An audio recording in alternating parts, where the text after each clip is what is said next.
बरसात का मौसम था। बादलों से भरा आसमान कभी काले पर्दे जैसा लगता तो कभी हल्की धूप की रेखाएं अपना वजूद दिखाने की कोशिश करती। गांव के बाहर एक छोटी सी कच्ची झोपड़ी में रामू रहता था, गांव का सबसे गरीब किसान।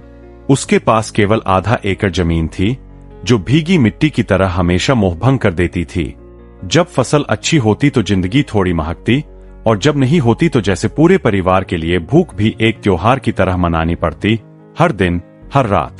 रामू की दुनिया छोटी थी, पर उसके सपने बेमिसाल।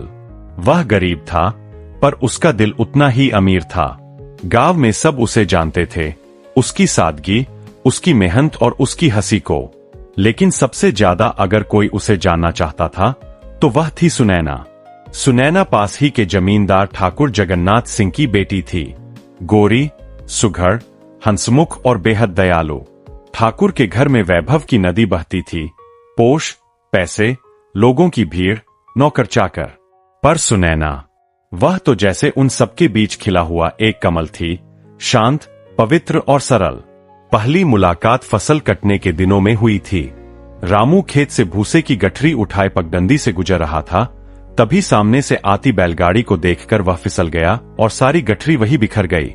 उसने घबराकर इधर उधर देखा कि कहीं किसी ने उसकी बेवकूफी पर हंसी तो नहीं उड़ाई। तभी एक मधुर हंसी कानों में पड़ी। इतना भारी बोझ अकेले क्यों उठा रखा है? रामू ने ऊपर देखा, सुनैना बैलगाड़ी में बैठी उसे देख रही थी। रामू संकोच में भर गया। गठरी बड़ी है, बिटिया जी, पर कौन और है जो मदद करेगा? सुनैना बैलगाड़ी से उतर पड़ी। मैं मदद कर देती हूं, तुम्हारी तरह मैं भी गांव की बेटी ही हूं। रामू की आंखें फैल गईं। अरे नाना, आप हाथ न लगाइए, ठाकुर साहब नाराज होंगे। पर सुनैना ने उसकी एक न सुनी। वह घास को समेटने लगी और देखते ही देखते घास फिर से बांध दी गई। रामू दंग रह गया। उसके दिल में जैसे कुछ जागा, कुछ ऐसा जिसे वह शब्दों में नहीं बांध सकता था। उस दिन से दोनों की मुलाकातें बढ़ने लगीं। कभी पनघट पर, कभी मंदिर में, कभी खेतों की मेड़ों पर। उनकी बातचीत पहले मौसम से शुरू होती, फिर धीरे धीरे हंसी मजाक में बदल जाती और फिर दिल की बातें हो जाती।